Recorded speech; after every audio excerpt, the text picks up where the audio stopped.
Եկեղեցու դեմ թշնամական արշավ է իրականացվում, պաշտպանողներն էլ ապօրինի թիրախավորվում են։ Ընդդիմադիրներից Քրիստինե Վարդանյանն է ասում, Հայաստան խմբակցության պատգամավորը ուղիղ է ձևակերպում։ Այս ամբողջն իրականացվում է վախի ուղերձ փոխանցելու համար։ Փաշինյանը եւ իր թիմը ուղիղ մեզ ասում է.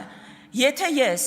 աշխարհի ամենաազդեցիկ հայերից մեկի նկատմամբ ուղակի եկեղեցին պաշտպանելու իր հայտարարության համար կարող եմ իրականացնել նման ապօրինություն, եթե իմ կինը ամենավերջին բառերով իր սոցցանցերում կարող է անդրադառնալ սրբազաններին ու ամենայն հայոց վեհապարին,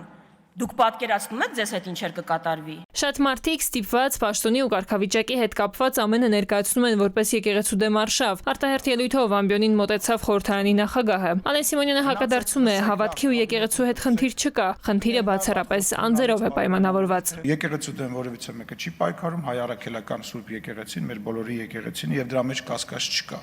Բայց այն մարդիկ, ովքեր որ առատավորում են, պետք է հեռանան եւ ես վստահ եմ, որ իրենք հեռանալու են։ Ինչու են աջակցում գործարար բարերար Սամվել Կարապետյանին, ընդդիմադիր Աննա Գրիգորյանը պատասխանում է ձայնագրությամբ, որտեղ Փաշինյանն է խոսում գործարարի ներդրումների մասին։ Եթե հայկական կապիտալը հայրենիք չունի, ինչու են Սամվել Կարապետյանը եւ Ռուբեն Վարդանյանը միլիոնավոր դոլարներ ներդրում Հայաստանի Հանրապետությունում։ Նույնիսկ Վերջում իհարկե առաջարկում է նաև ծափահարել ինչպես Սամվել Կարապետյանին,